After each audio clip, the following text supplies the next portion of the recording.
Good evening. हम लोग आज एनालाइज करेंगे कि मार्केट आने वाला वीक में कैसा रहेगा। मेरा रिक्वेस्ट है आपसे कि आप लोग चैनल को सब्सक्राइब करें, ताकि इस तरीके की कंटेंट बनाने में मोटिवेशन मिले और सपोर्ट मिले। देखते हैं कि लास्ट वीक कैसा रहा है टोटल, या कैसे रहेगा देखना ज़्यादा बेहतर होगा। सो आप अगर देखोगे तो सो मिक्स था, वेरिंग, ज़्यादातर बाइंग इंटरेस्ट था बैंकिंग में, एफएमसीजी में, फार्मा में, मेटल में, oil and gas sector. Tech stocks में थोड़ा सा करेक्शन दिखा है। निफ्टी 50 में बंद हुआ था 24.205, और डिक्लाइन मिड कैप में 0.27 था, और निफ्टी स्मॉल कैप में 2.07 से ऊपर था। और सेंसेक्स 322 पॉइंट, निफ्टी 124 पॉइंट, 2430 में बंद हुआ है, और टोटल 8% का टोटल अभी तक मार्केट करेक्शन हुआ है ओवरऑल इंडेक्स में। अब क्या की इवेंट है जो नेक्स्ट वीक में देखना पड़ेगा। ओवरऑल ब्रेंट क्रूड 72.33 रुपी है, 80.08। और गोल्ड स्लाइसली थोड़ा ऊपर सेटल हुआ है, 79,269 10 ग्राम का। 10 ईयर का बेंचमार्क गवर्नमेंट यील्ड है 6.84। अभी कॉर्पोरेट रिजल्ट में एसबीआई, टाटा मोटर और दूसरी कंपनी का रिजल्ट है। एफओएमसी का मीट है 7 नवंबर को। बैंक ऑफ इंग्लैंड का भी रेट डिसीजन है 7 नवंबर को। और एफ ने टोटल 1,14,000 करोड़ बेचा है, और डोमेस्टिक इंस्टीट्यूशनल इन्वेस्टर्स ने 97,000 करोड़ का बाई किया है। आईपीओ में बहुत बड़ा एक आईपीओ देखना पड़ेगा स्विगी का। वीकली मार्केट कैसा रहेगा इसके लिए हम पिवट पॉइंट्स की मदद लेते हैं। 2411 का पहले पिवट का हिसाब से रेसिस्टेंस होगा, मतलब अगर मार्केट अगर 2411 या 2450 तक जाता है तो एक करेक्शन आप जरूर देख सकते हैं। और लोअर लेवल पे 24,000 एक बहुत बड़ा सपोर्ट रहेगा।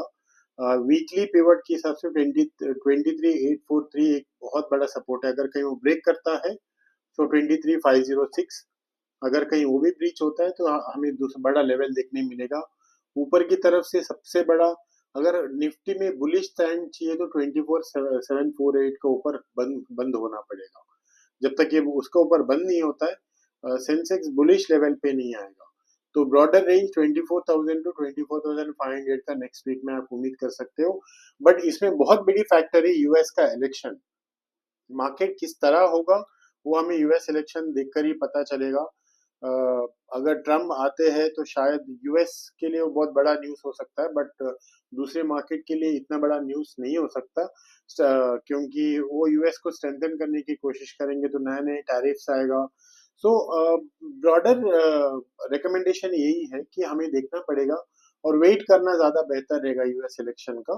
अगर उस बीच में आप कोई भी ट्रेड करते हैं, स्टॉप लॉस और हेज होनी ही चाहिए। So let's see on option derivative क्या कहता है। डेरिवेटिव में अगर आप देखोगे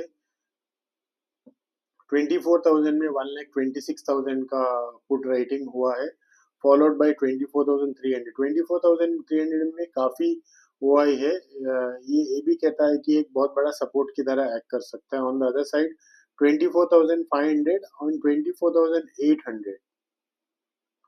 सो ये एक बहुत बड़ा कॉल रेटिंग, सबसे ज्यादा कॉल रेटिंग यहाँ पर है, तो ये एक बहुत बड़ा रेसिस्टेंस का काम करेगा। सो ब्रॉडर रेंज मार्केट में पकड़ के चलिए 24,000 और 24,500 का एक बहुत बड़ा रेंज पे मार्केट ट्रेड कर सकता है।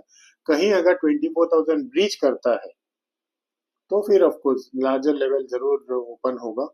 वो उसको दे 24,500 का एक लेवल जरूर ओपन होगा। चार्ट पैटर्न के हिसाब से देखेंगे, moving average, 100 day moving average है, सिंपल मूविंग एवरेज ऑन। अगर आप डेली चार्ट में आरएसआई अगर आप देखते हो तो अभी भी 40 का नीचे एक बैरिश सिग्नल है। और मूविंग एवरेज 100 डे का जो मूविंग एवरेज है वो 24,669 एक बहुत बड़ा रेसिस्टेंस का काम जरूर करेगा। सो अगर वो कहीं ब्रीच होता है, या अगर क्लोजिंग बेस पे अगर 24,750 का ऊपर कहीं मार्केट 24,800 प्रिसाइसली अगर ऊपर क्लोज होता है तो जरूर बुलिश स्टैंड आएगा। लोअर लेवल पे 24,496 जो 100 डे का एक्सपोनेंशियल मूविंग एवरेज है, एक बहुत बड़ा लोअर लेवल का सपोर्ट होगा अगर 24,000 को ब्रीच करता है तो। अगर आप वीकली आरएसआई देखोगे वो अभी भी 51 का ऊपर है और 100 डे मूविंग एवरेज 20, मतलब थोड़ा सा वीकली हमें डेली चार्ट में अगर हम देखेंगे तो ज़्यादा आइडिया मिलेगा। वीकली बेसिस पे पिवट पॉइंट को रेफर करना ज़्यादा बेहतर होगा। 23,843 एक अच्छा सपोर्ट है और फॉलोड बाय 23,506। दैट्स इट दोस्तों, आई कंक्लूड इट। मार्केट में एक सबसे ज्यादा हेज करके ट्रेडिंग कीजिए अगर आप करते हैं तो। यूएस इलेक्शन का रिजल्ट तक कोई ट्रेड ना ले बहुत बड़ा, पहले देखिए कि किस तरह यूएस इलेक्शन आता है और कैसे वो रिएक्ट करता है, उसका बाद ही कोई ट्रेड लेना ज्यादा बेहतर है। अगर आप कहीं ट्रेड लेते ही है तो सपोर्ट के तौर पे 24,000 को एक बहुत बड़ा सपोर्ट आप मानकर चलिए और ऊपर का लेवल पे 24,500 एक बहुत बड़ा रेसिस्टेंस की काम जरूर करेगा। 20 क्योंकि ऑप्शन डेटा भी यही इंडिकेट करता है। और सबसे बड़ा फैक्टर है विक्स, इंडिया विक्स। जो इंडिया विक्स है वो 15 के ऊपर बंद हुआ है। जब तक वो 12 टू 13 का लेवल नहीं आता है तो बुल्स के लिए ग्रिप लेना बहुत मुश्किल है। बैर्स या साइडवे की कंट्रोल में जरूर है। अगर विक्स और बढ़ता है तो सटनली वरी होने की जरूरत है। बट ये सबके लिए हमें यूएस इलेक्शन को देखना पड़ेगा। Please find the disclaimer. Investment in stock market is subject to market risk. Please consult your financial advisor before taking decision. Also, do the self check of data. Video is only for educational purpose.